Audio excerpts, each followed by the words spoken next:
Good morning, Metalheads here, and welcome to a new episode of the Metal Meltdown. And today we are looking at the latest album from Lord Mantis entitled Universal Death Church. Lord Mantis are hardly the biggest band in the world of heavy metal, even within the world of the underground. I think it's safe to say that this is not a particularly recognizable name at the moment, but to be fair, that's because we haven't heard of them in quite some time. Last I had heard from them, it was 2014, and they had just released a highly provocative and gruesome record under the name of Death Mask. The most sonically abrasive and challenging record I heard probably that year, and still to this day an album that I would consider one of the most abhorrently, almost objectively extreme records in this entire genre. I mean, Jesus Christ, even the artwork for that album is graphic enough that if I were to show it on the screen right now, I'd probably get a flag from somebody. And a lot has changed in the world of underground extreme music in the last 5 years. New bands have risen up, new ideas and sounds and approaches to writing and performing music have risen up. And Lord Mantis have changed quite a lot as well in that time. They've gone through numerous lineup changes, a couple EP releases from what I understand, although I'm not finding much information about those releases. Most importantly, they dealt with the loss of founding member and drummer Bill Bumgardner in 2016. Something I truthfully didn't really know about until I literally just read it. Condolences to Lord Mantis, who very clearly have persevered through it at this point, but nonetheless. The exact reasons as to why they persevered, I'm not entirely sure, but I can promise you that all of the anguish and torment that would come with the loss of a friend and a band member is properly channeled into this disgusting record, Universal Death Church, which is a little bit more refined from Death Mask, but every bit as sonically twisted, malicious, and disgusting. Aesthetically somewhat similar to Pissgrave, but musically brings to mind the works of Full of Hell, Lingua Ignota to some extent. I would also argue, more technically speaking, a band like Immortal Bird. It's dry, it's ferocious, it's totally in your face, emotionally somewhat cathartic on the album's more complicated songs later on, and generally a disturbing experience, particularly if you are not already familiar with Lord Mantis, which I'm willing to bet a few of you are not. Again, it has been a while since we've heard from them. In which case, I think it goes without saying right off the bat that this will be a very difficult album to listen to. There aren't a lot of very clean passages or melodies. There aren't really hooks or even identifiable riffs per se. Walls of static, noise, crust, grime. They fill the air. They challenge the senses. They invite goosebumps on the tips of your fingers. You are absolutely forgiven for being turned off by everything I just said, but frankly, Lord Mantis does not give a flying fuck.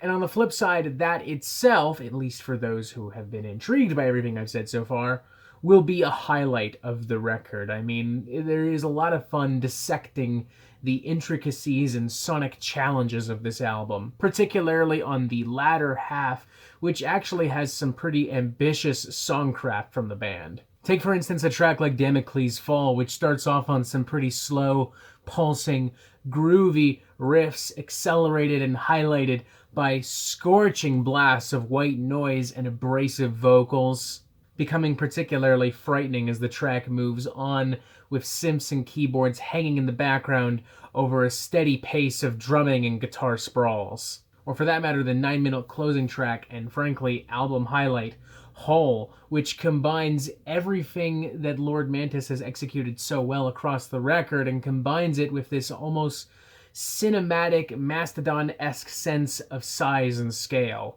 It is an absolutely gigantic song with some really fantastic atmospheric and moody passages thrown into the incredibly violent, noisy extreme metal mixture, creating something that I could only describe as something literally pulled from some kind of psychopathic Criminal Minds-esque nightmare.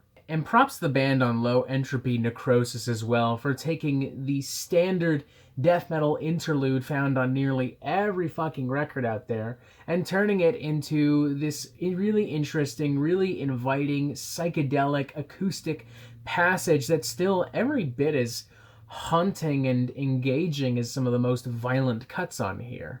Like, finally, a fucking interlude on a record that is actually necessary and has something musically interesting and substantial to offer. Now, something to keep in mind, though, this is all on the second half of the record. The first half of the record, while by no means incompetently performed, does suffer from not being as inherently ambitious and creative in the songwriting department. Still some cool stuff here, mind you. Take, for instance, opening track Santa Muerte with its incredibly harsh, blackened assault. And of course, generally great performances, particularly from new drummer Bryce Butler, bringing his own flares and sounds to Lord Mantis while channeling everything that made his predecessor so important to this band. But I do think more could have been done with this little group of tracks to elevate it to the same level as the latter half of the record. But hey, all things considered, it's mixed surprisingly pretty well for an album of this type. It also ends at a pretty sharp 44 minutes. There's not really any bloat, there's not really any fat to trim per se. And it's just generally hard not to admire the persistence of Lord Mantis on Universal Death Church. I mean, in the last few years, they've dealt with literal loss and death, and let's be honest, they weren't exactly the biggest band in the world to begin with. I've never heard anyone crying for another Lord Mantis record. So the fact that they've come back at all with songs this well crafted and this well intentioned is something hard not to appreciate. I'm going to give this a wildly enthusiastic 3.5 out of 5, probably as close as we can get to a 4 without actually crossing over into a 4. And really the only reasons I wouldn't give it a 4 come down to general nitpicks within the sound mix and just the fact that I think the record could be better balanced, and let's be honest, the fact that it is inherently pretty garish and the fact that it is not inherently a great casual listen do personally hurt it for me. But as I've made clear already, these are all just generally nitpicks. I still highly recommend this record, particularly to those of you who love super dark, noisy music, and particularly to those of you who actually do remember Lord Mantis and perhaps have been crying for a new record from this band. And for those of you who gave me shit when I trashed Pissgrave early in the year, sit down and listen to this record, and sit down and listen to what happens when a band takes that same aesthetic and actually writes some fucking material instead of just vomiting up some death metal stereotypes and cliches. So again, a wildly enthusiastic 3.5 out of 5. Do approach this with some genuine caution, but do approach it nonetheless. I mean, even for the sake of pure curiosity, you're going to find some particularly interesting shit here. And that is it for the Metal Meltdown. I'm not an expert, nor do I claim to be, so what do you think? Do you like this record? Do you not like this record? And what do you want to hear from me next? Thank you for watching. Make sure you press subscribe so you get updates on the Metal Meltdown fucking immediately. And you have yourself a fantastic fucking day.